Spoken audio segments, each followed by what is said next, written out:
Pole position for round 4 of the Caterham Superlight R Challenge goes to Sean Balfe at Snetterton. The number 7 machine out qualifying number 13, Michael Woodcock, by 20 thousandths of a second. In third place, Ben McLaughlin, Edward Horner behind him, Jason Dance and Paul Stevens. All the regulars from the Caterham Vauxhall Championship are here in this new category using 1800cc Rover K-Series engines. The Superlight R format gives them 190 brake horsepower. Just one of the old Caterham Vauxhalls is present for Rupert Douglas Pennant. He's in a class all of his own. Generally speaking, the Caterham Vauxhalls have been pensioned off. Everybody's in the new Superlight Rs. Away they go. A good clean start from the front of the grid. Riding with Robert Balfe, qualified in 9th place. And down into the first corner, the usual concertina effect sees everybody coming backwards towards him. And then starting to accelerate away. So just under 200 brake horsepower in a car weighing under half a tonne. That's some 5 times the power of a Mini in a car weighing half the weight of a Mini. Just try and think about that for a moment as you realise then why these cars are quite so twitchy. Through go the leaders, riding in third place with Edward Horner. The first 2 cars go over onto the grass. Oh, there's contact, I think. Michael Woodcock, the leader, and Jason Dance there, the second of the yellow cars, both going off. And that means Edward Horner is the new leader. Ben McLaughlin in second place, and you can see the smoke screen being trailed around that damaged left rear corner there. I can't believe that Jason Dance is still going. Now, oh, he's got his hand out of the cockpit there because he's going to find that it won't turn corners even if it drives roughly in a straight line. Dance into the pits and ducking out of the toe. Number 68, Ben McLaughlin, the white car, comes alongside Edward Horner. No, not for long. He just goes straight by on acceleration.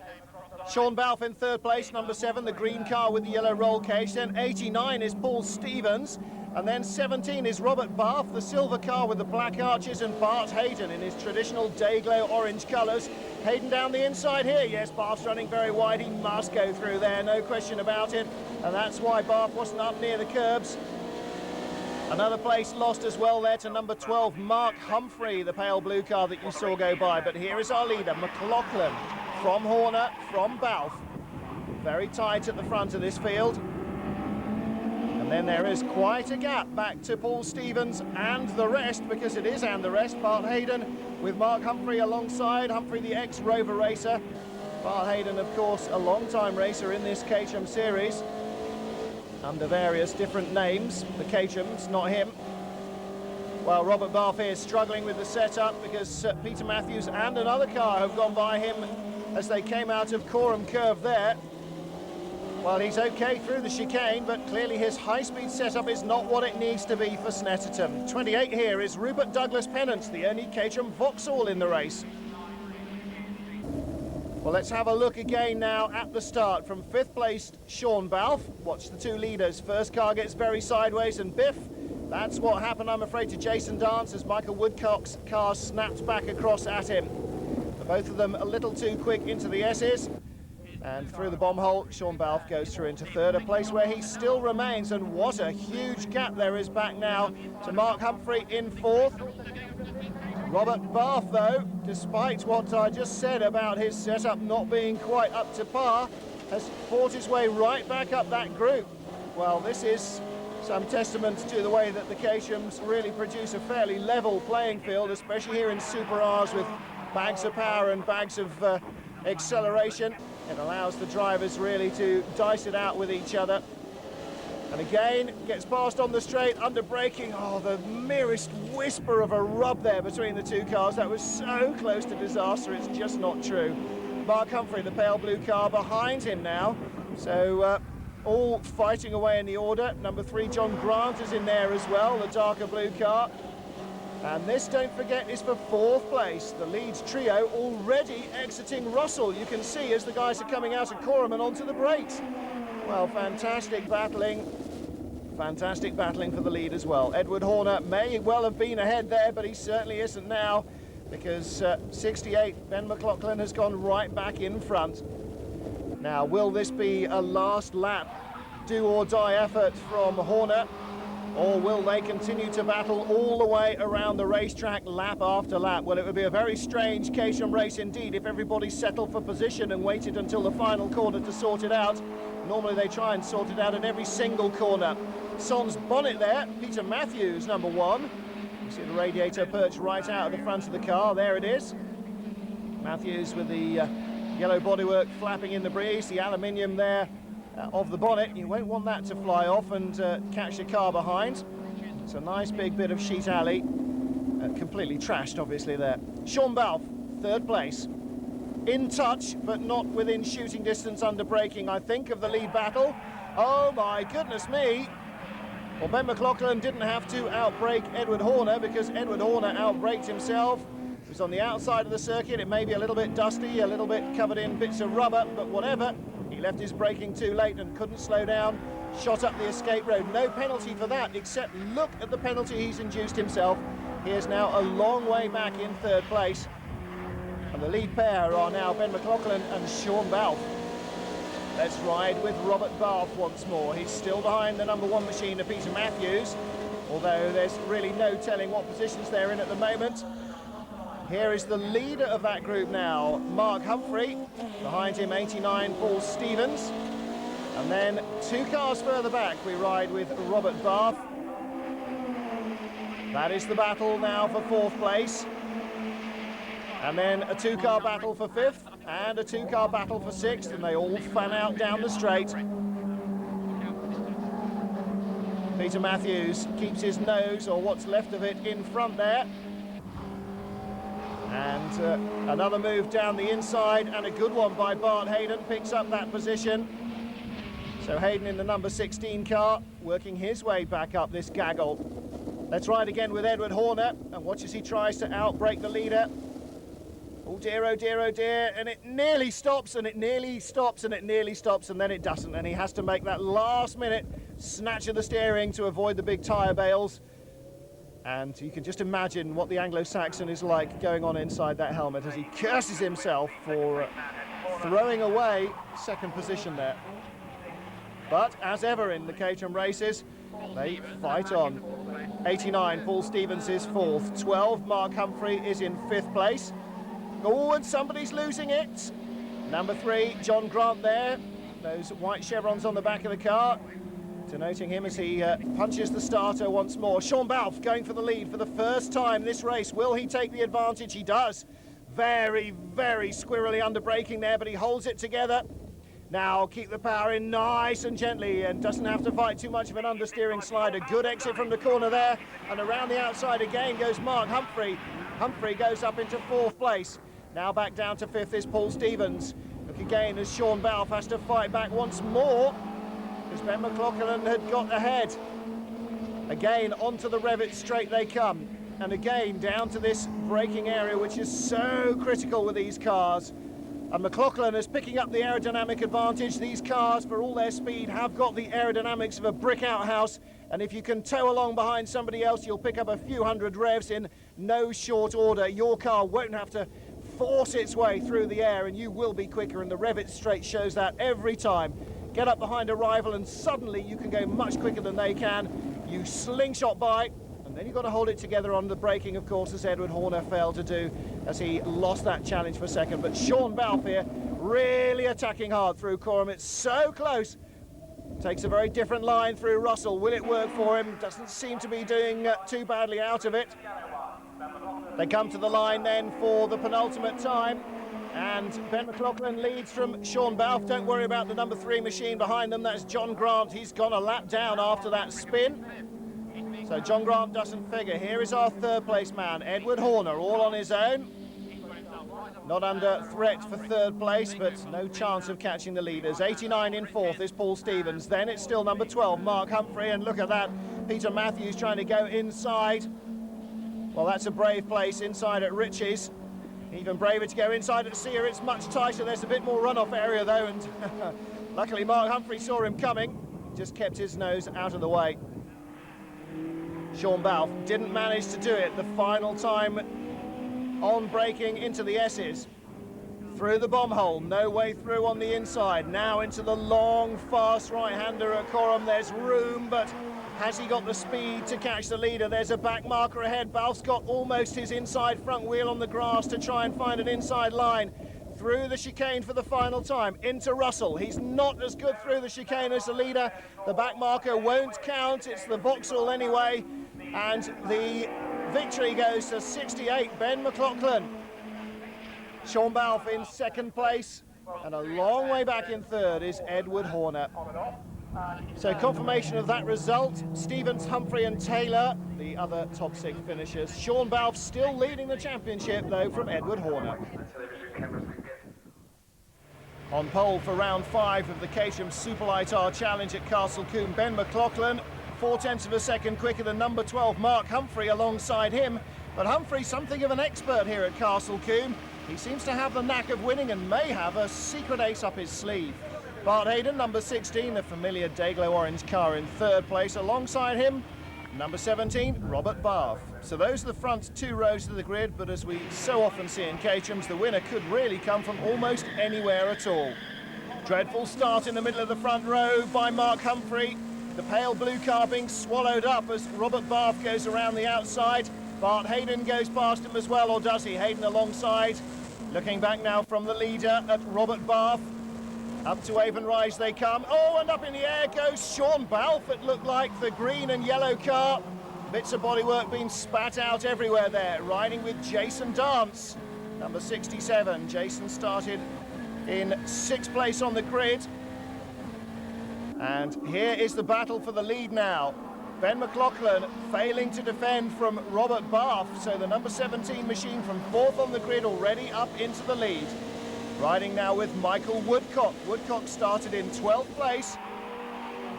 There is more brake-locking action going on all the way down the field. But look, the white car back ahead out front. So McLaughlin leads again from Balfe. More tyre smoke ahead of our cameras there. And look, back up into 2nd place now has come Mark Humphrey. Bit of a resurgence towards the end of the first lap there, desperate to make up for his bad start. Well, Balfe looking to move down the inside again of Humphrey. And this is the view back from McLaughlin, the leader.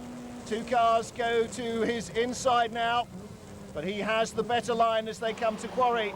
It doesn't matter, they've gone around the outside of him, and now up into the lead goes number 12. That is Mark Humphrey. And now in 2nd place is Ben McLaughlin. Right with him there is Robert Balfe, the number 17. And look, they're all towing alongside, trying to leave Humphrey out to dry. Well, the lead changes once more, and this looks set to be a battle royal.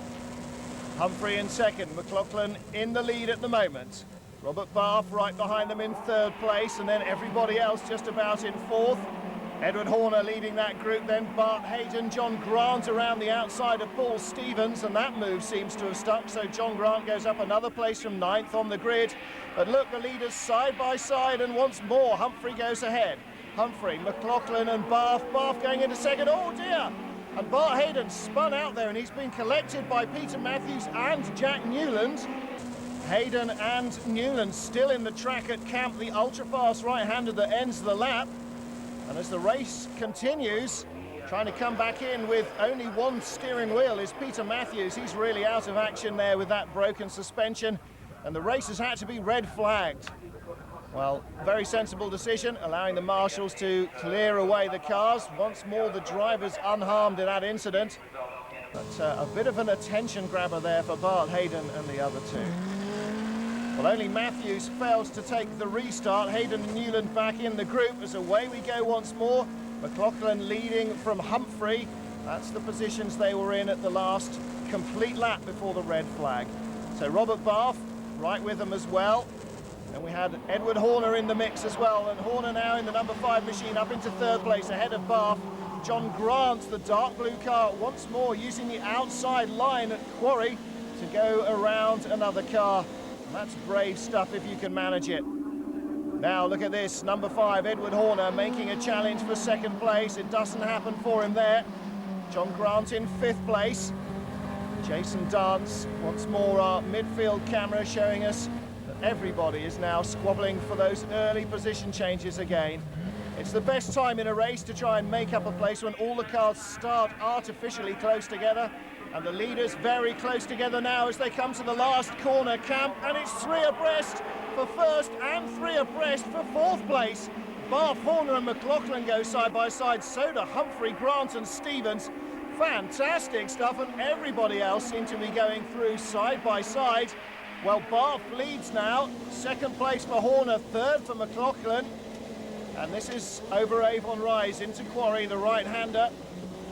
Woodcock looking around the outside of Sean Balfe. There he is, with the familiar yellow roll cage on that British Racing green car. And here now is Edward Horner in the lead, being challenged and passed once more. So Horner momentarily the leader there. Bath back in front, McLaughlin still in third. There's the white car. Right behind them, John Grant, the dark blue car on the outside. But who's this sneaking down on the inside? It's Stevens, the black machine. So Stevens goes past, Grant gets a wheel onto the grass. It looks as though Humphrey will try and take advantage of that, and Sean Balfe as well. Oh my goodness. So Bath leads, Horner alongside him. So joint first place maybe for a moment. Bath leads as they turn in, then Horner, then McLaughlin, then Stevens, Grant and Humphrey. Right behind them, Sean Balfe. And so it continues. Look back now at the accident at the end of the second lap there. And you can see Sean Balfe's orange car in the middle getting squeezed by Edward Horner and John Grant, who came together. And the view there from Michael Woodcock shakes his head. Lucky to escape that one, Michael. Look again from the outside then. Hayden in the middle, and it's John Grant coming down the outside that Hayden and Horner haven't really accounted for there. They make contact, Hayden spun and gets collected by Matthews and Newland. So worrying moment there for all three drivers, no question about that. Coming back down into the paddock is 67 Jason Dance, out of the race for the obvious reason you can see there, but the battle out front continues. Bath, McLaughlin and Humphrey this time. Will they go three abreast over Avon Rise? Yes, they will. Oh, Humphrey goes around the outside. Oh, and contact there with McLaughlin, and that may allow Bath to come back into second. Well held, both men there in the lead. Edward Horner right with them. You can just see him tucking in behind the silver car. So Bath right on our tail now. Oh, and under braking he hits us. Right into the back wheel he went. Just couldn't manage to control his speed there. Well, there doesn't seem to be too much damage to McLaughlin's car. Well, what a very, very strange incident. Hit the tyre and took the mudguard off. You can see that, but there he is. Bits of fiberglass thrown off both cars. But Bath's still going in the silver machine. And Humphrey leading from McLaughlin. There is the move to take McLaughlin back ahead. Into camp they go. This time McLaughlin will lead it across the line from Mark Humphrey. And it looks as though there may perhaps have been damage to number 17. I wouldn't be surprised. Yes, his left front wheel is steering left all the time. Let's look again now. He tries to make a move, doesn't quite judge the distance, and gets flicked right up in the air there. Very spectacular shot. All it did to our camera car was flick off the fiberglass rear wheel arch, and that's not too much of a problem. Well, you can see there the outside shot giving you a very clear view of what happened. I'm afraid Bath coming off much the worst there. The battle for the lead continues, and Humphrey picking up first place now from Horner. And they've got McLaughlin right alongside with them. In fourth place at the moment is Sean Balfe. The yellow roll cage making him very easy to spot when everybody's so closely together. Horner leads it again though from Humphrey. Third place is McLaughlin, then Balfe. The red car there, number 81, is Nigel Taylor, who has worked his way up from 20th on the grid to be in fifth position, just ahead of Stevens. And oh my goodness me, again, the ducking and diving, the bobbing and weaving continues in a way that would make Del Trotter mighty proud. Now, this time it's the number 12 machine of Mark Humphrey who heads them out into the country. Sean Balfe alongside in second place. McLaughlin on the inside line though as they come to the flat-out right-hander at Old Paddock. Safely through? No, they're not safely through. They go off, all three of them. And a long slide off on the grass there it is, flat out at Old Paddock. Up into second place comes Nigel Taylor. Down into third goes Paul Stevens, 89. But Michael Woodcock right behind them, surviving that incident as well. Woodcock's seen a couple of cars go off in front of him. And out of Camp Corner for the last time on his own comes number 12, Mark Humphrey, to win the race. In second place, Nigel Taylor, then Paul Stevens and Michael Woodcock. The recovering Ben McLaughlin will come home in 5th place. But that was last lap desperation for Sean Balfe and Edward Horner and Ben McLaughlin there. There is McLaughlin, and tyre smoking to the line. Does he get it? Yes, he just gets it. Edward Horner in 6th position. Well, and he pulls straight off there as McLaughlin. Goodness me, the car looking fairly second-hand at the back there. Well, there, a classic racing incident from the Caterhams here. Let's see how it all happens. They are so close, and just the tiniest bit of contact there between Horner and McLaughlin. Across the nose of Balfe they go, an innocent party in that, and in fact Balfe the only one not to make it to the line. The other two knocking over each other and bits of tyres. Sean Balfe there stranded out in the greenery. Well, there is Mark Humphrey, the winner by 1.6 seconds. Absolutely light years after such a close race, and really gifted that at the end.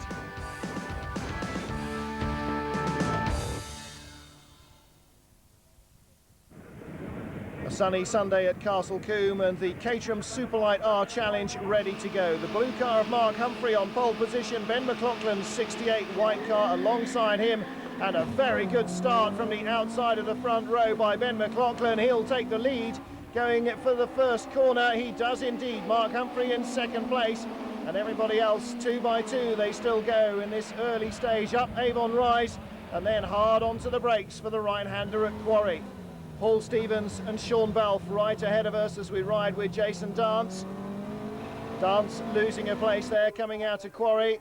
McLaughlin's white car leading from Mark Humphrey. Edward Horner goes down the inside into second place though. John Grant and Sean Balfe 4th and 5th. And it's going to be another one of those frantic Caterham races because the blue car is coming back. Mark Humphrey looking for second. No, he doesn't get it, and he's got John Grant's darker blue car right behind him as Edward Horner takes the lead. We've already had 3 different leaders and we haven't completed lap 1. Edward Horner will be the official leader as they cross the line, or will he? Nigel Taylor, the red car, number 81, coming right across our nose. Again, we ride with Jason Dance. The black car of Paul Stevens ahead. But now it's the black car of Edward Horner leading the race. Horner does hold on to it for more than a corner. Now that's something. McLaughlin in second. The blue car of John Grant is in 3rd place. Then it's Nigel Taylor, a flying lap from him into 4th. Grant goes up into 2nd place. This really is a commentator's nightmare. Sean Balfe in 5th place at the moment as the number 81 machine of Nigel Taylor goes for 2nd. He gets it. John Grant down to 3rd. McLaughlin down to 4th. I'm not even going to bother with who's 5th and 6th ahead of Jason Dance here. Still, it's Paul Stevens right ahead. There's the black car. Jason Dance chasing him still. No change there, but changes all ahead.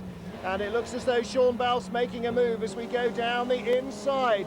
Riding now with Michael Woodcock right behind Paul Stevens. You can see just ahead, there's Dance's car. We were with him as that overtaking manoeuvre took place.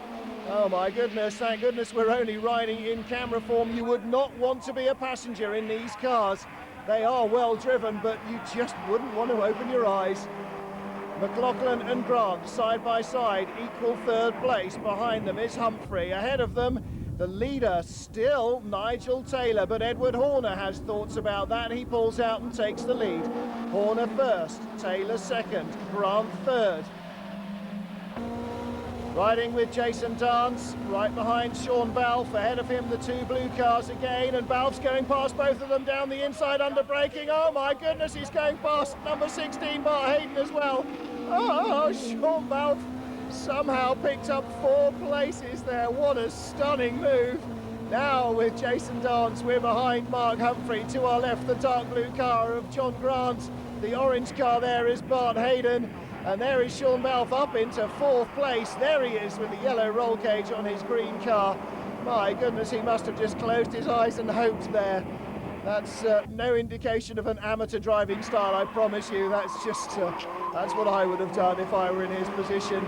And the battle behind them is just as frantic as it is out front. But let's get back to the leaders, because there's a new leader in the form of Nigel Taylor. And Michael Woodcock's getting well involved in this one. Ben McLaughlin ahead of him. And look, John Grant's been shuffled right the way to the back of the pack almost. The blue car with the 2 white stripes is Grant, and a moment or two ago we saw him in third. Taylor leads then, Horner second, Balfe third, Humphrey fourth, McLaughlin in 5th place, and number 13, unlucky for some, but very good for Michael Woodcock, but he's right there as well.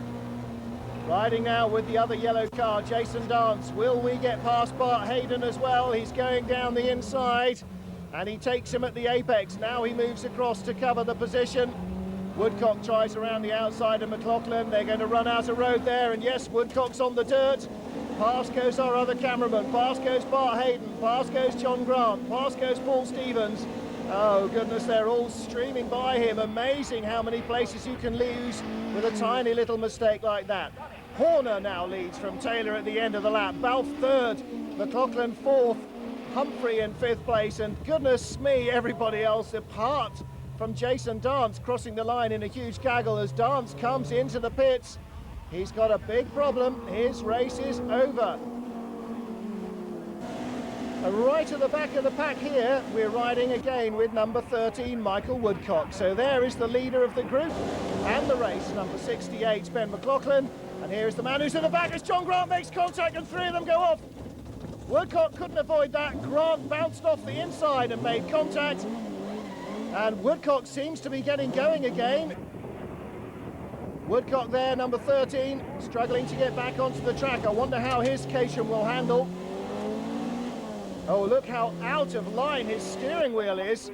He's turned almost at 90 degrees to keep it going in a straight line, and I fear that will be the end of those 3 for this race.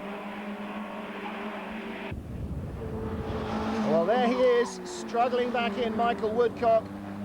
And he'll make it back to the pits, but I'm sure he won't try and go any further. Replay again.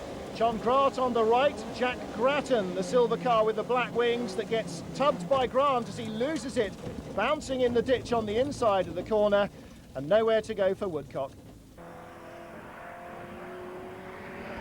77 Mark Griffiths fighting off Stephen Worley on the inside, and Rupert Douglas Pennant's Caterham Vauxhall 28 on the outside.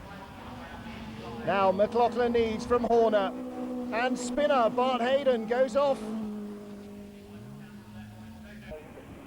McLaughlin leading now, Horner not within shooting distance, nor is Balfe. Balfe's got Taylor to worry about. Then he's got Humphrey and Stephen queuing up behind him. Stevens on the tail of this group. Oh, scary moment there for Bart Hayden. Dear, no wonder he ducked. I'm sure he thought that was coming right in his visor. The final corner then. Ben McLaughlin's going to win this one by a Caterham country mile.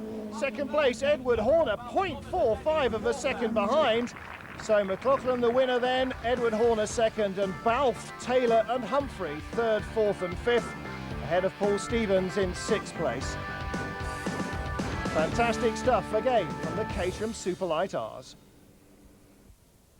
Round 7 of the Caterham Superlight R Challenge at Oulton Park. Ideal conditions as Ben McLaughlin, number 68, leads the cars to the grid. He was only 2/10 quicker than the second man in qualifying. That's number 5, Edward Horner.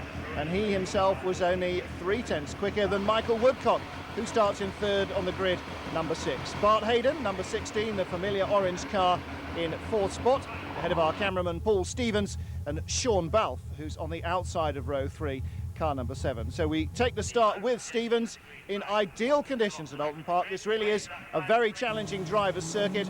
Beautiful weather, away we go, and problems immediately. Stuck on the grid is Michael Woodcock, car number 6. He started moving, and then it seems as though maybe he couldn't get out of first gear because he suddenly didn't seem to be accelerating at all.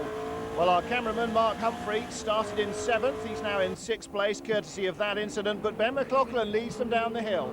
The black car is Edward Horner. In 3rd place it's the orange car of Bart Hayden. He started alongside Woodcock, and as a result, of course, has had nobody to race away from the grid apart from the men ahead of him. Edward Horner takes the lead then. We're already 2 corners into this race, and the first lead change has come about. So Horner, the black car, leads from McLaughlin, and Hayden, the orange machine. The dark green car with the yellow roll cage, Sean Balfe, in 4th place. There he is. 5th place, the black car, is Stevens behind them, and then our cameraman Humphreys in the pale blue machine. Here we go with Paul Stevens. He's carrying a camera as well in 5th place. So our camera car's nose to tail at the moment. over the rise and plunging down the other hill towards Knickerbrook. And Edward Horner with a little bit of an advantage at the moment. Further back, the dark blue car on the right-hand side of the picture, number 3, John Grant. Only started in 10th place. Grant, normally a front runner, fared very well at Castle Combe last time out, and trying to make up places now before the leaders really escape him.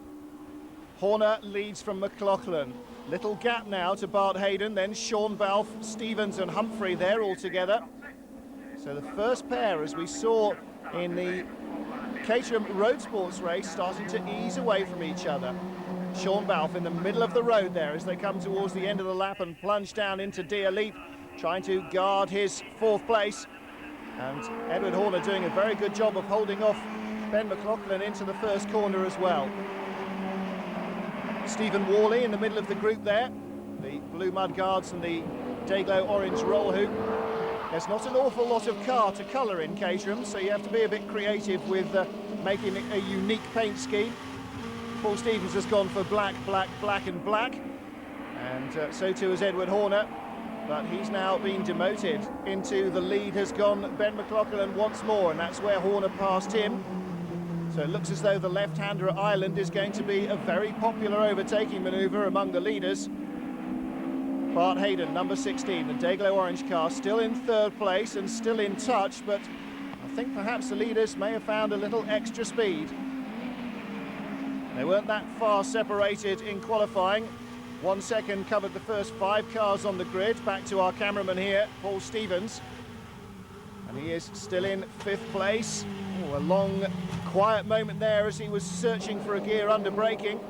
Managed to find it though, not too many problems for him. 22, Stephen Worley, still chasing John Grant. Just ahead of him is Nigel Taylor, the red car. And they are behind Mark Humphrey in the pale blue car. Humphrey starting to ease away.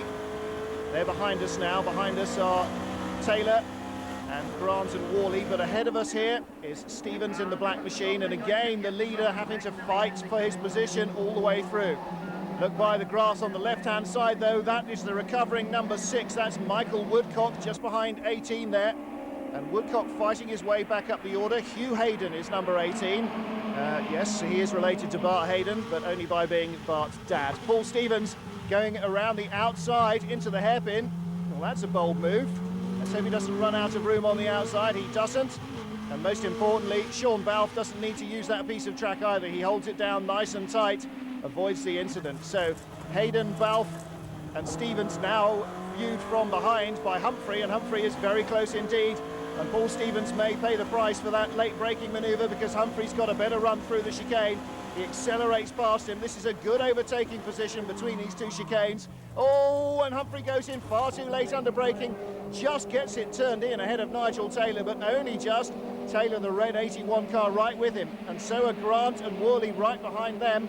Worley looking for a position there to try and make up on John Grant and the dark blue machine. Edward Horner still out front. McLaughlin, Hayden and then Balfe. Balfe with a bit of breathing space now as Stevens has to fight off Humphrey. He's done so. Humphrey made that late on the brakes effort as McLaughlin goes past Horner. Humphrey with Nigel Taylor right behind him. John Grant, number 3 there as well, and Stephen Worley. So McLaughlin leads from Horner, and Hayden and Balfe trying desperately to get in on the act. Very unusually for a Caterham race, only 2 men have led it so far. In the races that they had at Castle Combe last time out, you could barely count the number of lead changes. They were happening so thick and fast. Let's have a look back then at the chicane. Mark Humphrey in the centre of the picture in the light blue car. Front end fully locked up. Really not quite sure how he managed to get it turned in there, but good piece of control. Well, we pick up the action again. McLaughlin leading from Horner, but look at this. Sean Balfe really flying down the inside of Edward Horner, and he puts the green and yellow machine up into 2nd place. Horner down to 3rd. Hayden in 4th place. Ahead of this battle, Humphrey still in the quicker car, definitely trying to find a way past Stevens, and he did it before they even got to the start-finish line. Now cut to Stevens, and Humphrey clearly passed there. You can see the black tyre mark on the back of the car there, though, where he's been in a little incident. Somebody's front wheel has just rubbed up onto the back of his machine. Oh my goodness! Number 2, that's Clifton Wrottesley. Well, he's gone off fairly heavily there, and Clifton, it's not going to steer, even if you get it back on the track, mate, I'm afraid. He ran wide out of the first corner, spun out onto the outside, across the road, and then into the barriers. And the left front wheel there took the brunt of it. It's absolutely locked solid. It's not pointing straight even. And I would be very surprised if that tyre lasts all the way back to the pits. No, it's already burst. So yes, he's going to have to pull off. And that will be a walk back up the hill for him, I'm afraid, to get the car back to the pits. So no damage to driver, fortunately. And look at this. Sean Balfe really flying. Comes down the hill, takes the lead quite cleanly away from McLaughlin. And it looks as though as the fuel load lightens a little bit, Sean Balfe's car is really coming into fighting trim. John Grant's dropping down the order there. He's now being chased, I think, by Michael Woodcock, the number 6 machine, as Sean Balfe leads them through. McLaughlin, then Horner. Bart Hayden's orange car there in 4th place, ahead of Humphrey, who's now ahead of Stevens, but it looks as though McLaughlin's had enough of not being in the lead. Outbrakes him and holds the position through the corner. Down Deerleap they go, and up the other side, riding with Mark Humphrey, right behind Bart Hayden. Hayden moving up towards the pit wall.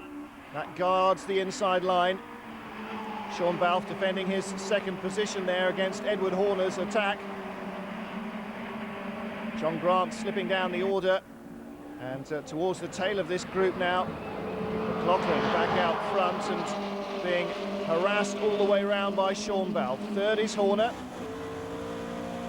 4th is Hayden, there he is, number 16, alongside us now. Oh, Humphrey squeezes down the inside. Well, that was sensible driving by both men. Humphrey was alongside, almost on the inside. And Bart Hayden knew that there was no way he was going to make the apex, so he had to lift off a little bit. Paul Stevens runs a little wide there out of the hairpin. Now running up through the long right-hander to Fulton's. Braking, changing down over the curbs. Class of these ones, they're not so high, it doesn't matter too much. And then accelerating over the rise. This is a great, great track. High-speed corners and some great overtaking chances here on this back section. Not quite enough of a one there for McLaughlin. Doesn't get past the leader. Sean Balfe still heading the field. John Grant now with 66 right behind him. It's John Stack. Thought that was the recovering Michael Woodcock, but in fact Woodcock further back down the order still. Now Stevens, and who's he got coming round the outside? Taylor, number 81. There is a bold move you don't see very often.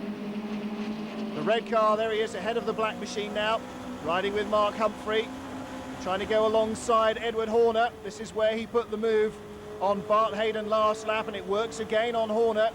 Again, Horner realises that to sit alongside there will be risking a perilously high-speed accident. So, 77 in trouble. Mark Griffiths heading back to the pits with a puncture. I don't know where he picked that up from, maybe just running a little bit offline onto some sharp stones. And there is Michael Woodcock. He was back in that group. In fact, he was further ahead than I had given him credit for. He's now ahead of John Grant. So Woodcock has done a storming job, having got stuck in gear on the grid. And he must be really lapping much quicker than these chaps.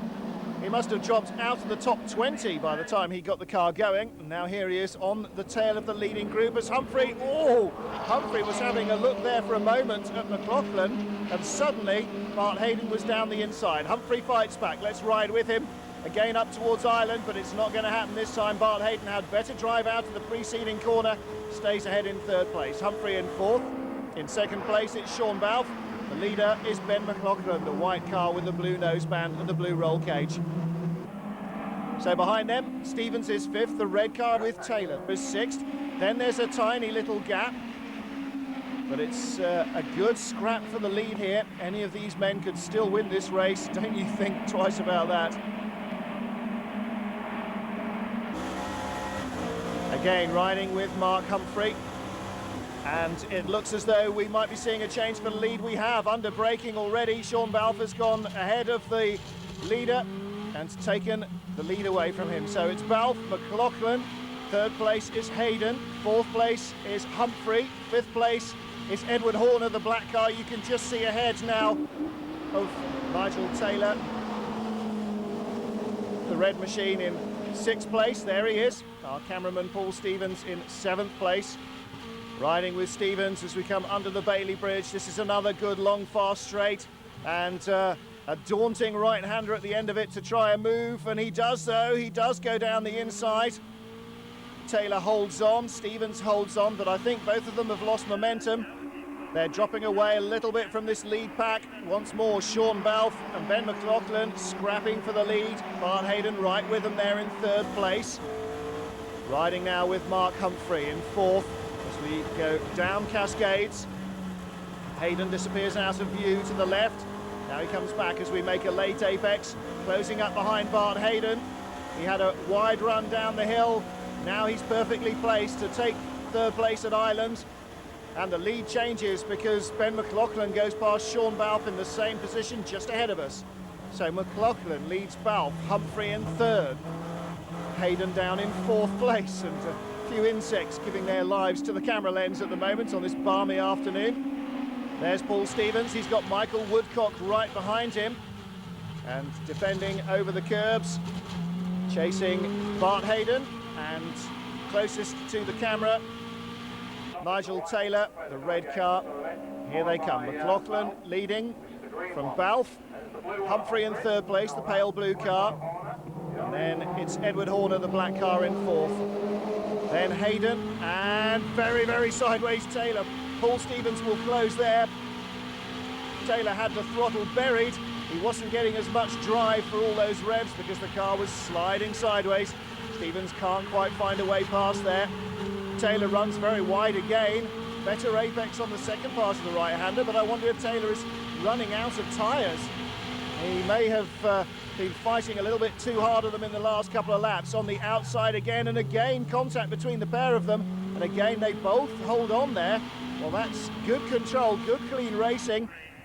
No, he's not actually trying to knock him off there, don't worry too much about that. McLaughlin still ahead of Balfe.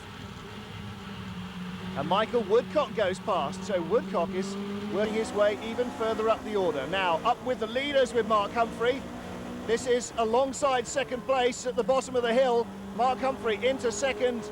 Can he hold it on the exit?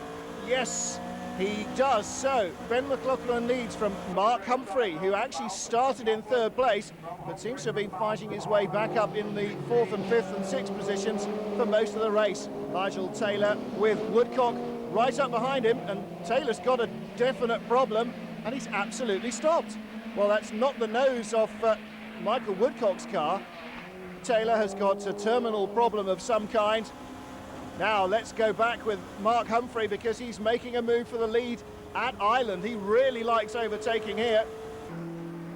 So Mark Humphrey, the pale blue car, in the lead. 2nd place, Ben McLaughlin. 3rd, it's still Sean Balfe. 4th place, Edward Horner. 5th, Bart Hayden, and those 5 now dicing for the lead. The only one of them who hasn't actually led this race so far is the orange car at the tail, and that's Sean Balfe.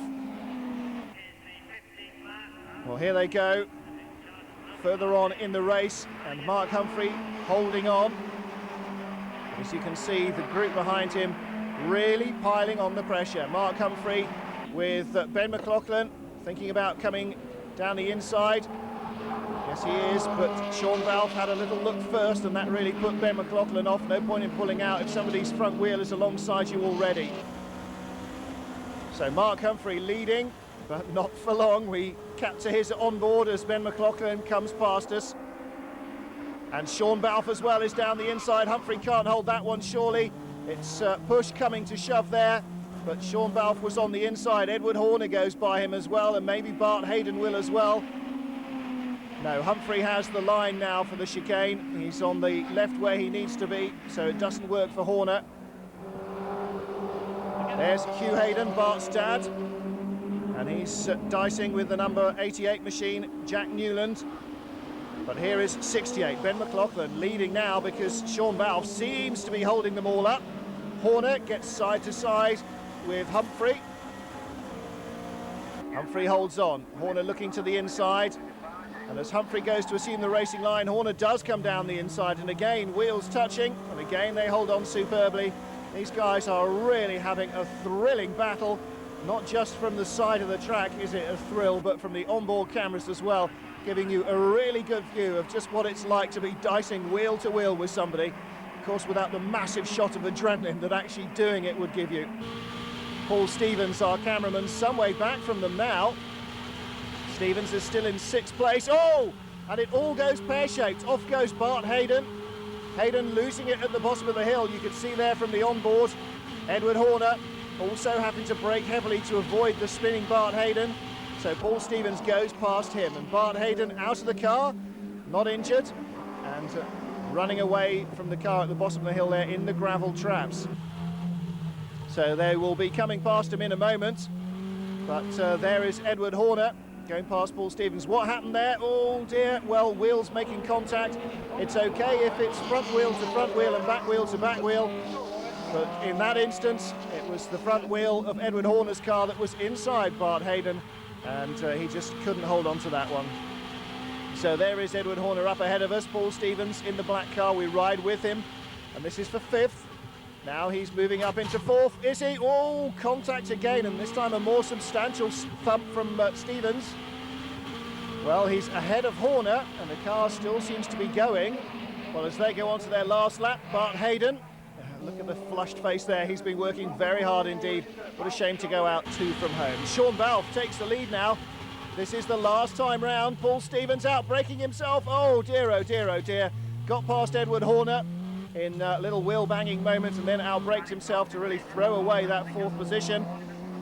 Sean Balfe is holding on to this one desperately though, running down the grass to keep Ben McLaughlin behind him as they go down Deer Leap for the final time. The checkered flag awaits. Sean Balfe will win this one from Ben McLaughlin. Mark Humphrey right behind in 3rd place. They're almost level at the line. In fact, only 70 thousandths of a second between them. Both of them think they've won it. Well, unfortunately for Ben McLaughlin, the eye looking sideways can't quite judge the gaps as well as the camera. Sean Balfe the winner, Ben McLaughlin in 2nd place by less than 1/10 of a second. So Sean Balfe receives the winner's champagne. There's the rest of the top 6 and the championship at the moment. Well, Sean Balfe leading it by the slimmest of margins.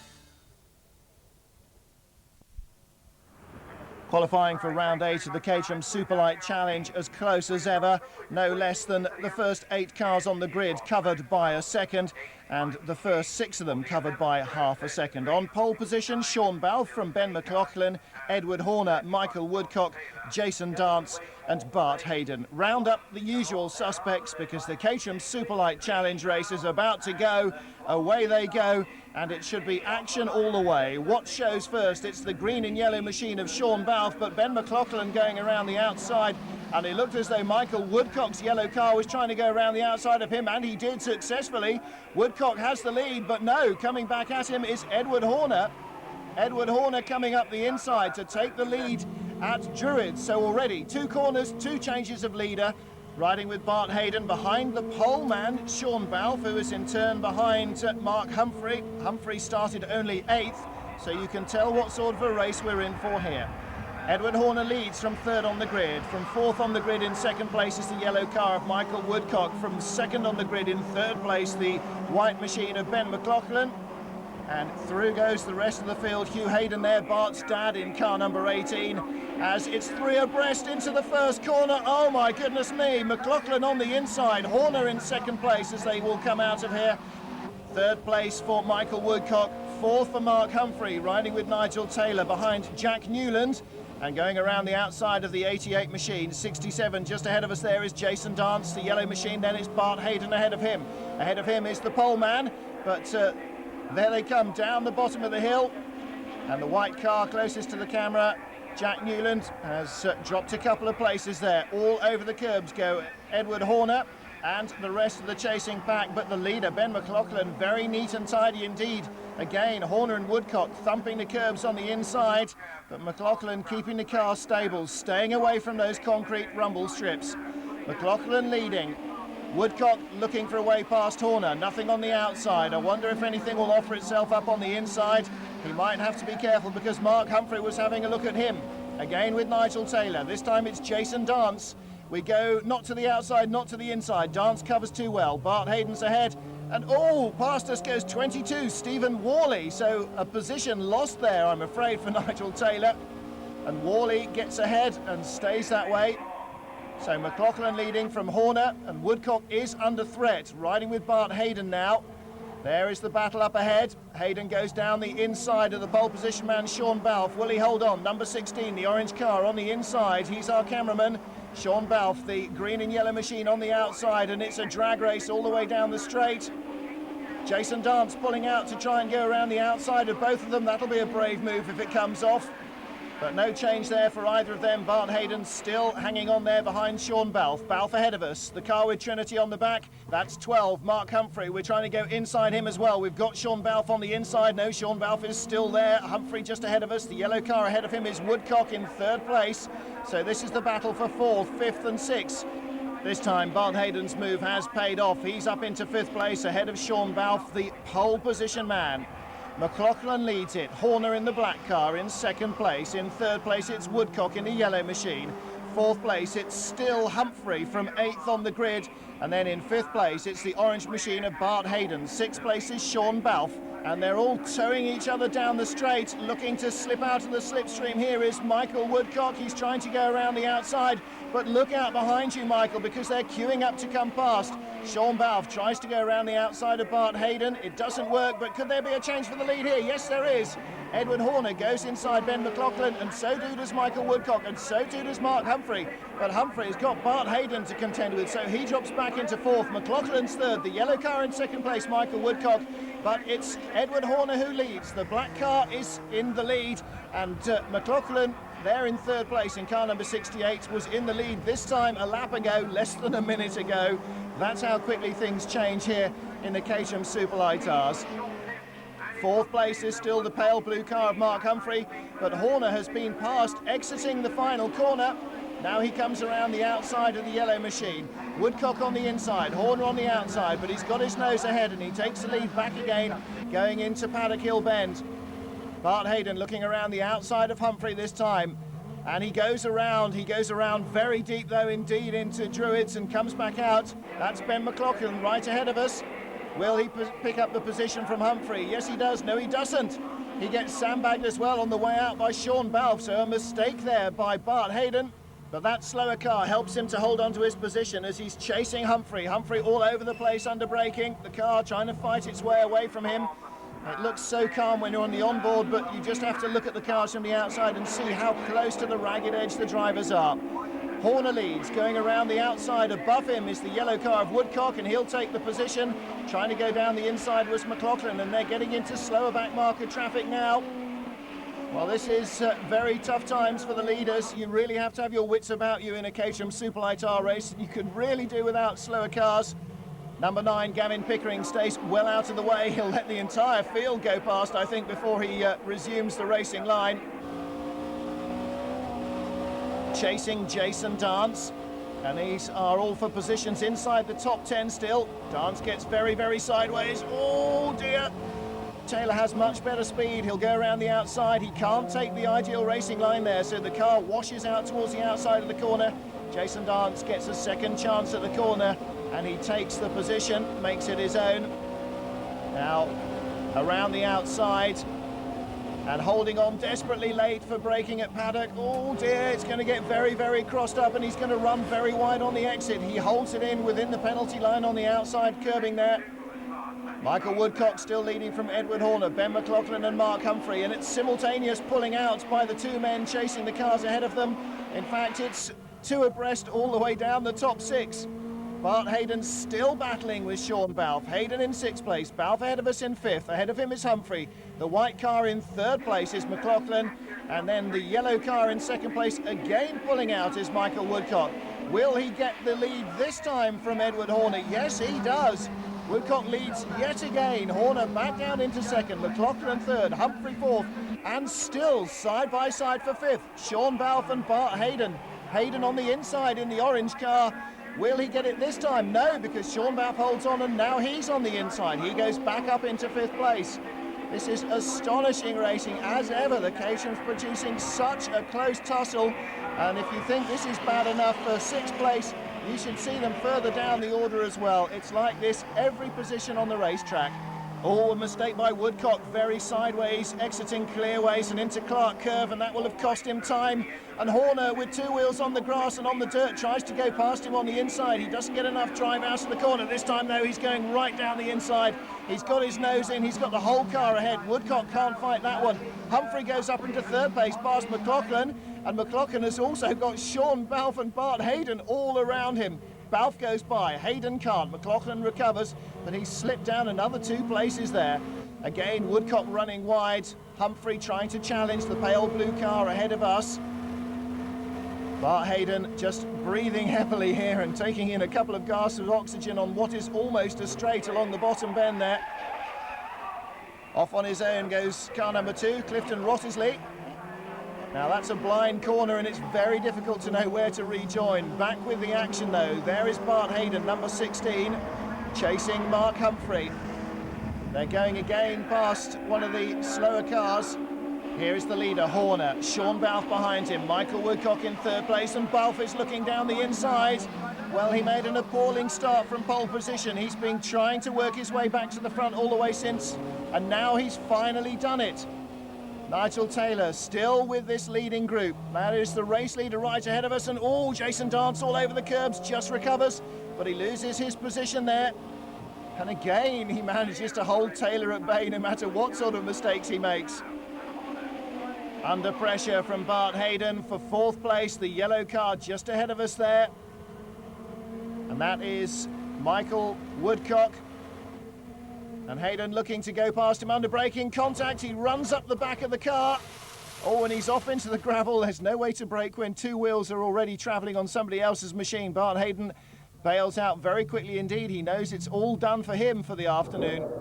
We'll have a look. He goes up behind Woodcock, tries to get down the inside. Just can't avoid contact, and once his car's up in the air, it's flipped over the top of Woodcock's rear wheel onto the front wheel, and off into the gravel they both go. The black and yellow flag is out. That means assume positions on the racetrack and a speed as if there were a pace car out. They recover the 2 vehicles from the gravel trap and they go green again. Racing once more. Edward Horner leads. Mark Humphrey 2nd. Sean Balfe trying to take 3rd place there but fails. And the drivers unbelievably keeping this action going all the way through. This is not your usual 15-minute 10-lapper. This is a full 30-minute race here. And at the speed they're going around Brands Hatch, they'll get very nearly 40 laps of racing. And with a lead change at least once almost every corner, that's an awful lot of racing going on. 67 there, Jason Dance, right on the tail of this group with Ben McLaughlin. And there is the blue car of Mark Humphrey fighting off the pole position man, Sean Balfe. Edward Horner is just ahead of them. 2 or 3 car lengths advantage he's got now. Sean Balfe looking to go around the outside, feints and dives down the inside. Humphrey was sold the dummy, but Balfe just doesn't quite have enough braking to get through there. He's right with Humphrey still. He's got his nose inside. Can he hold it at Druids? Humphrey turns in, but he has to leave enough room or he'll be spun out. Sure enough, Sean Balfe takes 2nd place, Humphrey 3rd, McLaughlin 4th, Dance in 5th place. Now Sean Balfe has worked his way back up again. Onto the tail of the leader. Edward Horner under pressure here in clearways. Balfe gets his car fully alongside, but he just can't hold it and he has to brake again. So Horner just a fraction ahead now. Sean Balfe right with him. Oh, so close he actually touches his rear wheel. Amazingly close. And the nose flying off Ben McLaughlin's car behind them as well as they make contact. Well, goodness, you can't ask for closer racing than that. Horner leading then, Sean Balfe in 2nd place, McLaughlin now back up to 3rd. There he is, no nose on the car, very strange looking Caterham, and Balfe still taking the battle to Horner for this lead position. Woodcock 4th, Humphrey in 5th place there. He's still holding on, and they are really closing up on the leader. Caterham's not the most aerodynamic cars in the world. It doesn't seem to be bothering McLaughlin much that he's lost his nose cone. And the lead 5 cars very close together indeed. Sean Balfe now having a look He goes around the outside, always being edged onto the grass. That's a little bit naughty by Edward Horner. Now Balfe has to look to the inside, but more importantly, he has to make sure that he avoids Ben McLaughlin behind him. Well, Balfe having to make a very sudden change of plan there.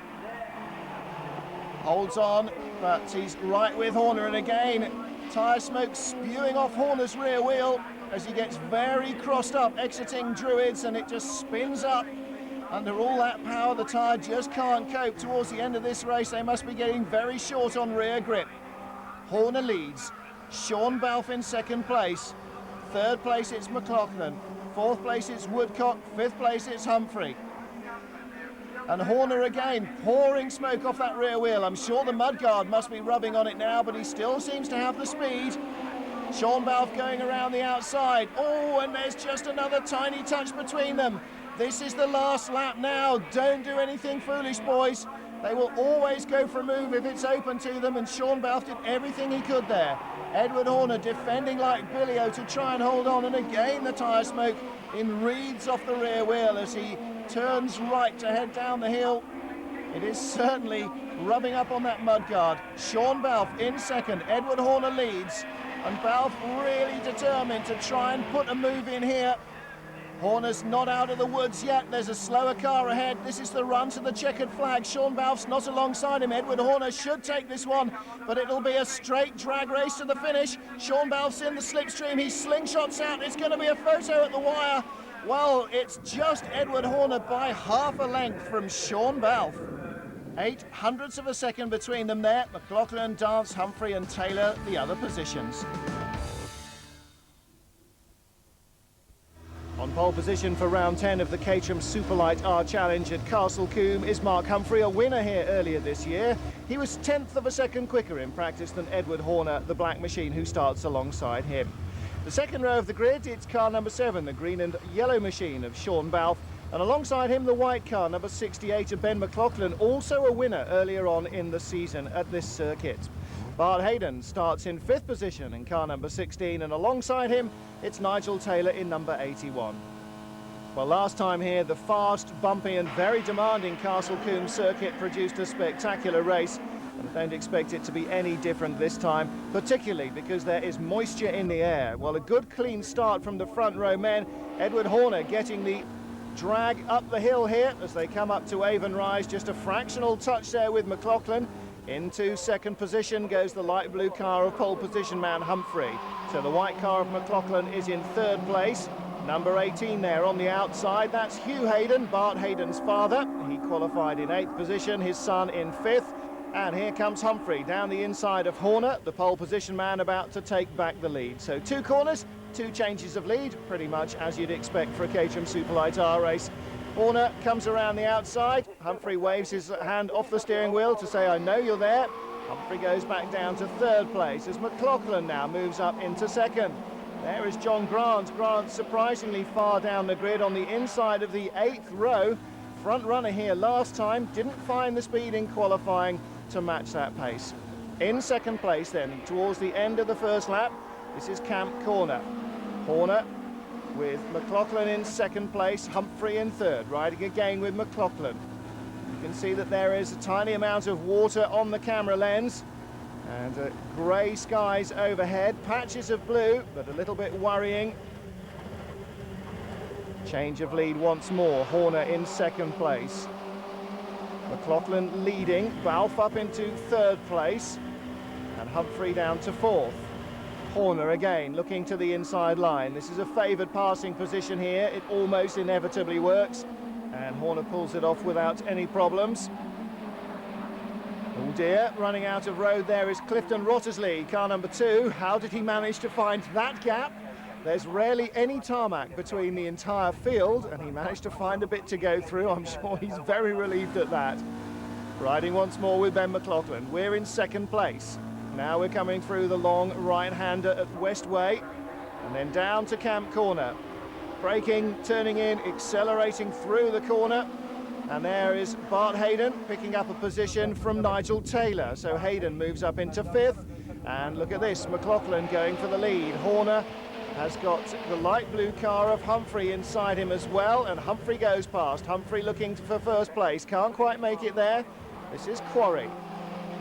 Tight right-hander, out they come, and Hayden has lost his position once more to Taylor. He's got his dad right behind. That's Bart's dad, not Nigel's dad. And we ride again with Edward Horner.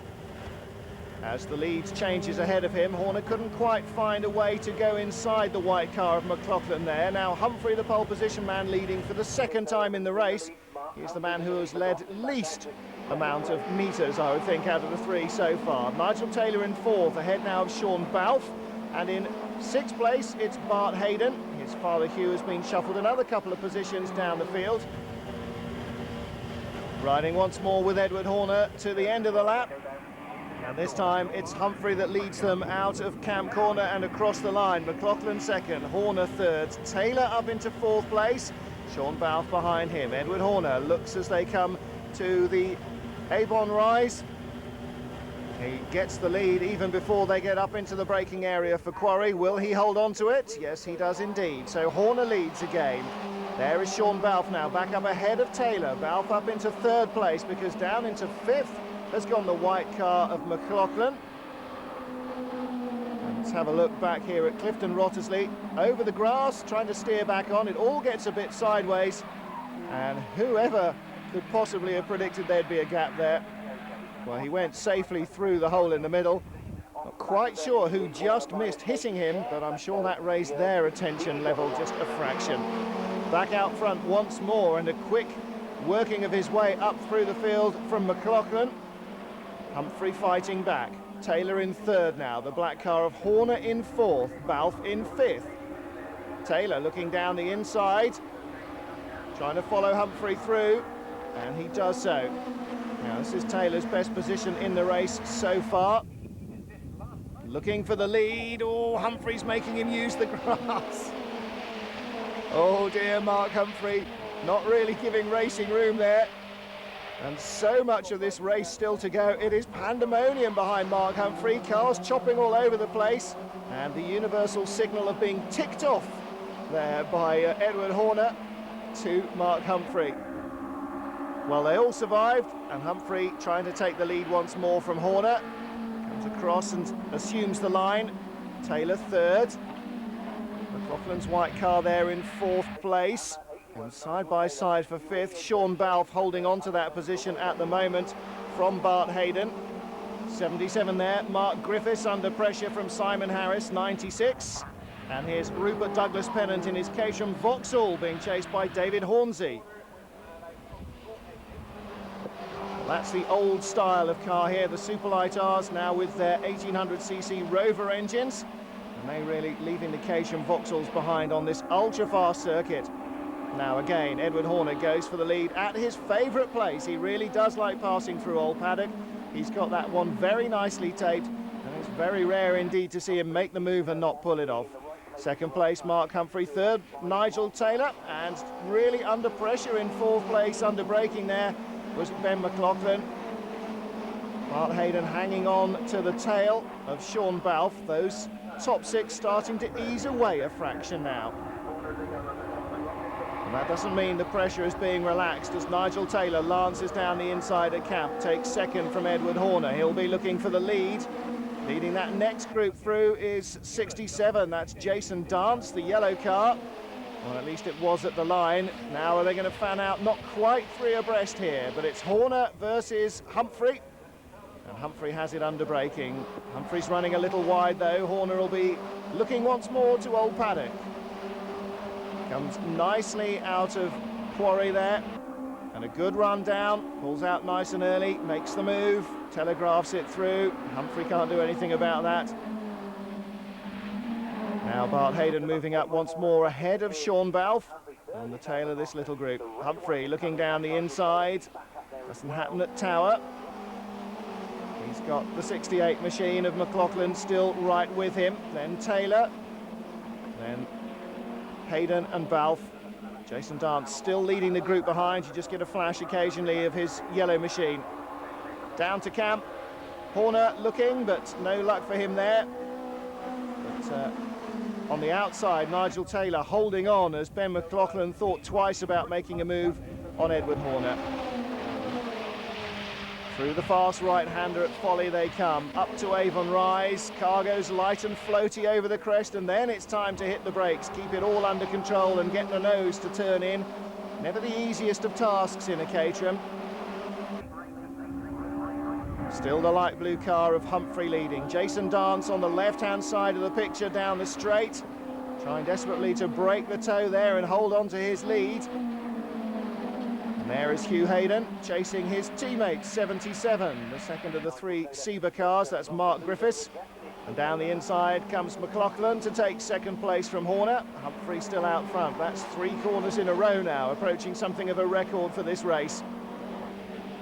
Well, Sean Balfe and Edward Horner leading the championship, tied ahead of Ben McLaughlin and Mark Humphrey before they came here, and all the 4 championship contenders involved in this one. Nigel Taylor and Bart Hayden getting their oar in as well. They are 6th and 7th in the championship. Only Paul Stevens not showing well. He's 5th in the points as they came to Castle Combe. And just behind them, still leading the second group, Jason Dance with Stephen Worley all over the back of him. That's the silver car with the blue wings. Meanwhile, out front, Edward Horner still trying to work his way back into the front of this one. Sometimes wonder quite why Caterham racers ever bother to overtake each other for the lead until the final lap. I suppose it's just for a bit of practice. David Hornsey now ahead of Rupert Douglas Pennant in his Caterham Vauxhall. So Hornsey's worked his way a little bit further up the order. And here comes the white machine. That means that Ben McLaughlin is doing the same. Oh dear, and they're fanning out either side now of Mark Humphrey. Which side to defend against? Well, Humphrey goes for Nigel Taylor first. And that'll be Threepenny Bit tyres on the front of McLaughlin's car now then. A big lock-up, the first we've really seen under braking there at Quarry. Came in just far too quickly. Humphrey now makes his way past at Old Paddock, and so too does number 81, Nigel Taylor. Taylor up into second, has not led this race yet. Will he do so now? Well, not through Hammerdown, not through Tower, but he may well make a passing manoeuvre at the end of the lap as they come to Camp Corner. And moving up there is Stephen Worley. He gets past Jason Dance, and he's got Hugh Hayden and Mark Griffiths right behind him, all there 2 abreast, and here come the leaders as well. Taylor goes very fast around the outside. Can he hold on to this one? Well, he gets a little bit of a grassy moment going, but he does hang on to the car. Edward Horner flapping that left front mudguard. A bit of contact there, that will fly off any moment now and worry somebody. No, it comes right out of the way. So McLaughlin leading, Humphrey second, 3rd place is Horner, in 4th place now is Taylor.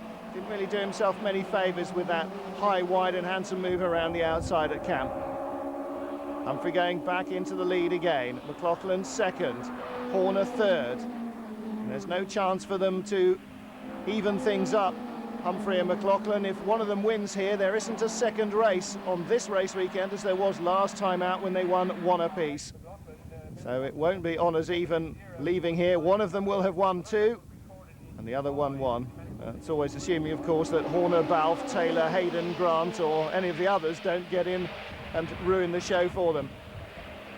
Well, Edward Horner moving now into second position between the 2 of them. Now have McLaughlin back out front from Horner and Humphrey. And Jason Dance taking back that 7th place. 99 going around the outside, Jack Grattan. Oh! And somebody's off into the tyre barriers. Car number 10, that's the New Zealander, Ross Maxwell. Well, his race is over, but he doesn't look to be damaged at all, and hopefully the car won't be too much either. They are braking heavily there at Quarry Corner. And I think just a tiny little bit of contact, he was off. So Stephen Worley in 7th then. Jason Dance behind him in that group, but the leaders are already finishing the lap. Edward Horner in 2nd place. State of Mark Humphrey's car there. He's got all sorts of dents down the silencer. Oh! And that is a big accident at Camp Corner. Well, Stephen Worley rejoining there, having spun off, but somebody has gone straight on at the end of the straight and hit the earth banking end on. Marshall's rushing over there, and that was somebody in this group here. Well, Jason Dance in 2nd place in that group, that makes him 8th. Well, inside that upside-down Caterham is in fact Hugh Hayden, and there is John Grant, who's also, it seems, involved in that one. Grant looking a little shaken, and well he might. That was a mighty impact. Hugh Hayden being rescued by the crews. Mercifully, neither driver hurt. The black and yellow quartered flag is out, so the race is under pace car conditions, and the leader Mark Humphrey bringing the field round very, very slowly indeed. Now, the drivers, when they're racing, don't really think about the exposure in these open cars. It's only when you see them get well out of control that that comes to mind. So a touch there between the two cars, one assumes, triggered off that accident. Both drivers unharmed. Such is the strength of the Caterham's racing roll cage. Well, they go racing once more. The green flags fly after a number of laps to rescue the two men. And once more, battle is rejoined. Edward Horner leading from Mark Humphrey. Ben McLaughlin looking to come down inside. And just 3 laps left to get this race sorted out. Well, whatever they may be feeling about the accident to their colleagues, the racing is still just as hot as ever. And there, Sean Balfe looking down the inside of Bart Hayden. Nigel Taylor in 6th position. So the first 3, and then 4th, 5th and 6th now. 2 little groups have broken away from the rest of the field. So no longer the 6-way fight for the lead, unless these 3 can work together in the remaining lap and a half to close up to the leaders, and that's not entirely beyond the bounds of possibility either. Edward Horner leading then. McLaughlin 2nd. Humphrey in 3rd. 4th is Balfe, 5th is Hayden, and 6th is Taylor. And here they come up towards Avon Rise. And again, a challenge for the lead, this time from McLaughlin and from Humphrey simultaneously. And Horner just disappears between the two of them, but it's Humphrey that has the line. So Humphrey leads, Horner 2nd, McLaughlin 3rd, very close indeed together. Still in 4th place is Hayden, and he's got Balfe and Taylor chopping to either side of him as Horner makes his move. Oh, now there's a rare eventuality. Horner makes the move at Old Paddock and it doesn't pay off for him. Through Hammerdown, the left-hander, he's very close indeed, under braking at Tower. No chance here. Now they keep accelerating out of Tower all the way along the straight. There's a long right-hand kink coming up at Westway. And no changes here, but as they come into the braking area, no, Horner's not within shouting distance of the leader. On to the final lap they go then. And Mark Humphrey, once a winner here already this year in Caterham Superlight R's, is leading from Edward Horner, who has not won, and Ben McLaughlin, who has won, also at Castle Combe this season. Now, if Horner goes and wins it, that'll make 1 apiece for the lead trio, but I don't think that Humphrey will want that to happen. It's side by side, wheel to wheel. Very, very close racing indeed through Quarry. Oh, my goodness. Well, Horner's giving it everything. And McLaughlin trying to get in on the act as well. McLaughlin has the inside line. Can he hold it on the exit? He should do. Humphrey's in 2nd. Horner's getting blocked out there in 3rd place. Up into 4th has gone Taylor from Balfe. Balfe fighting back at Taylor. And Horner's still in 3rd. Hayden's on the tail of this group. He's in 6th place at the moment. Humphrey looking for the lead. But it's McLaughlin who's making the move. Humphrey coming down to camp for the final time. He's got the lead, he's got it sewn up. He should take it at the line, he does indeed. Mark Humphrey wins his 2nd race of the season at Castle Combe, and that adds to his victories in the first race at Snetterton and last time out at Donington to push him up into 2nd place in the series. So a great weekend for Mark Humphrey. Congratulations there inside the cockpit for him from Ben McLaughlin as well as outside. Well done, mate, he says.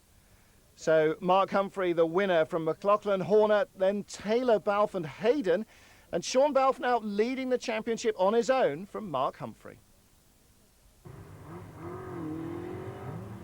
Caterham Superlight Challenge at Brands Hatch on the Grand Prix circuit. The cars coming round the full length of the Brands Hatch circuit onto the grid.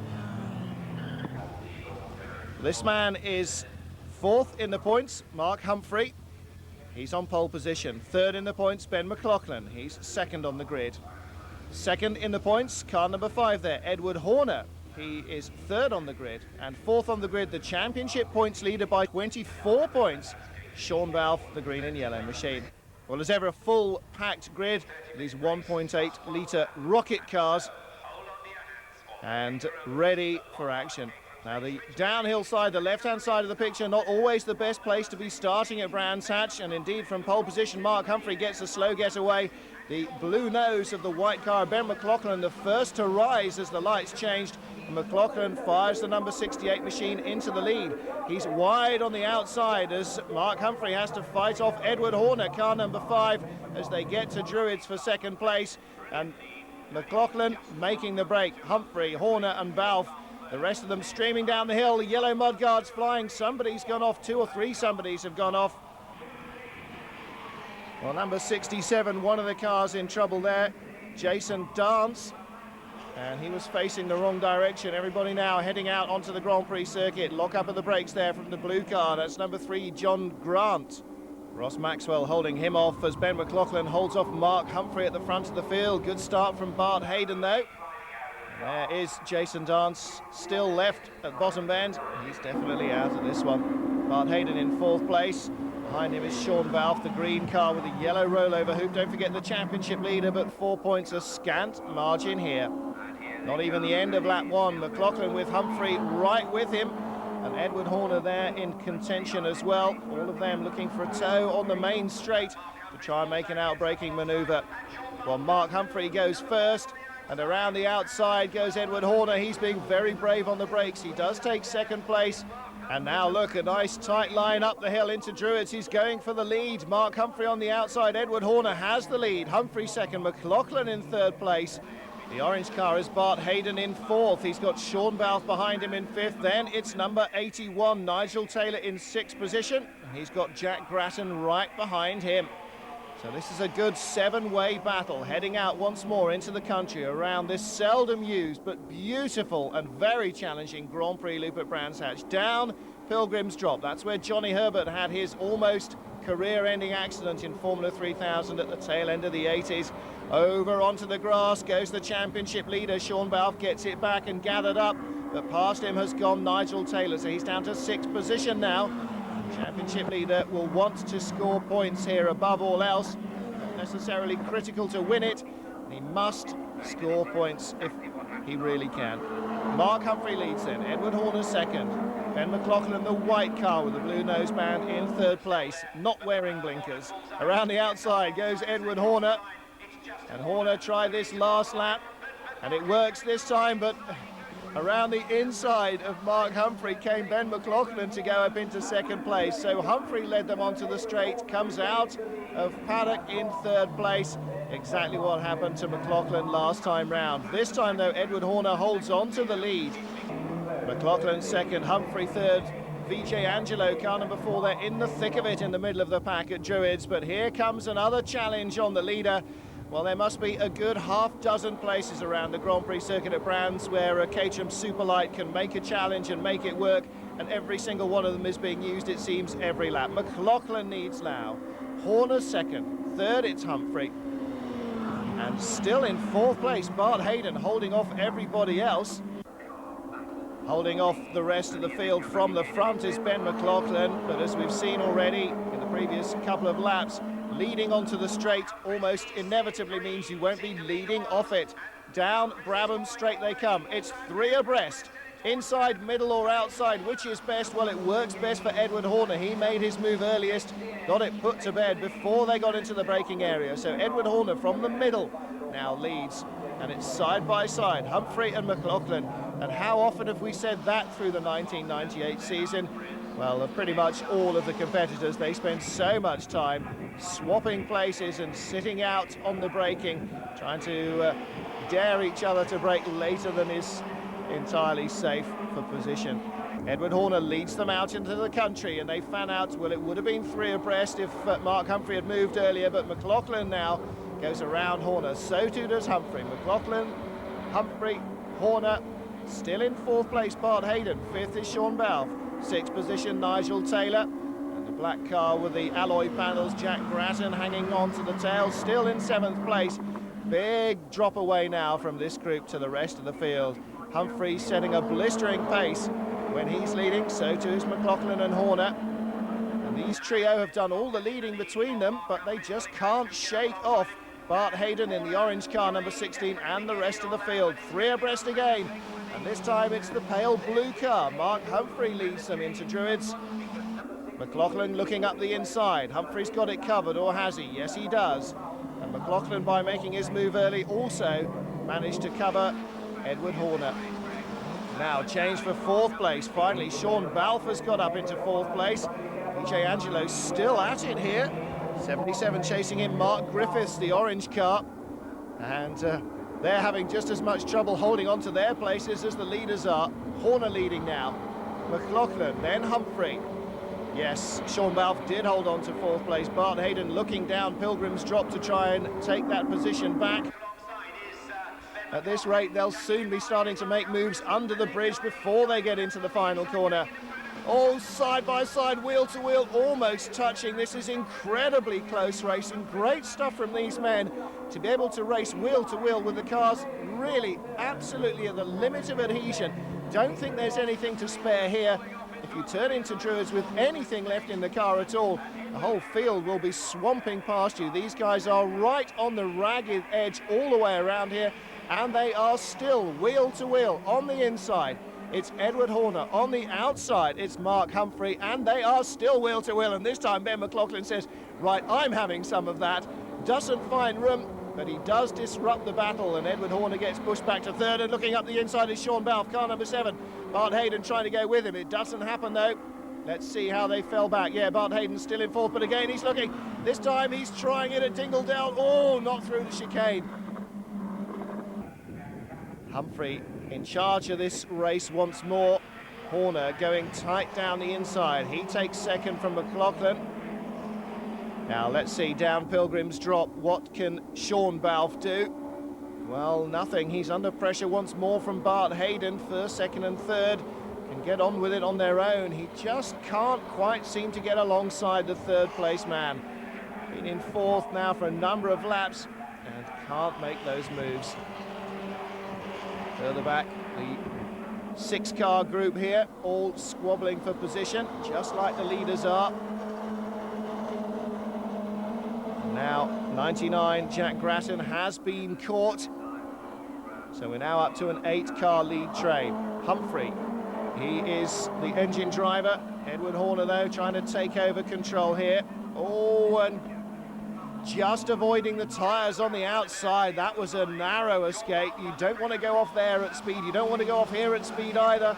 And just a tangle of wheels is all that would do it. They'd both be off in a welter of gravel and fiberglass panelling.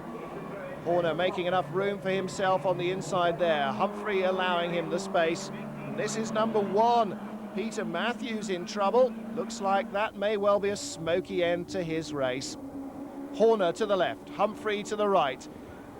McLaughlin trying to go up the centre. Not quite room there. Now, what can Sean Balfe do? Is still haranguing the 3rd place man. Whoever it is who's in 3rd always has Sean Balfe right there. Closer it seems than close, but he just can't make the moves. Not too sure whether Sean Balfe will be very happy with the setup of his car on this Grand Prix circuit at Brands Hatch. Well, closing down now on the tail enders. 31 is John Taylor. Humphreys still with Horner and McLaughlin with him. And now this 3-way battle, as ever was, continues. Inside the gold car they go. And he stays well wide. Good sensible driving by John Taylor.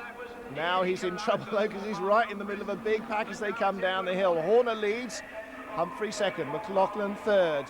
Is this a chance for Bart Hayden to sandbag Sean Balfe for 4th place? Let's have a look. No, Sean Balfe still 4th. Hayden in 5th position, and they're safely past the back marker as well. Horner goes inside. McLaughlin goes inside him. Humphrey on the outside holds the position, but Horner goes down to 3rd as McLaughlin back up to 2nd. Balfe 4th. Hayden in 5th place. 6th place still Nigel Taylor. Well, Humphrey leading them up towards Dingledale, but look at Sean Balfe, he's got up the inside. This time he gets it before the chicane. He's taken third place. Well, that's his most significant move so far, because the championship leader is third. The man who chases him in the championship is now in fourth place. So, Sean Balfe third, Edward Horner fourth. The men battling over third position in the championship, also battling for the lead at the moment. Ben McLaughlin is third in the series. Mark Humphrey is fourth, but leads the race. Humphrey, McLaughlin going around the outside. Balfe and Horner side by side behind them. Sean Balfe on the inside. Surely he'll hold on here. He's over the curb on the inside. Very tight indeed. He loses traction. Has to get out of the throttle. And that means Edward Horner has third place back. Sean Balfe nearly taking a move there, having a bite at Edward Horner. Edward Horner now starting to make moves under the bridge as they come down out of Stirling's long before they get to the straight. I predicted it would happen, and sure enough, they are starting earlier and earlier. Horner on the inside, but no. Humphrey goes past him, but look at this.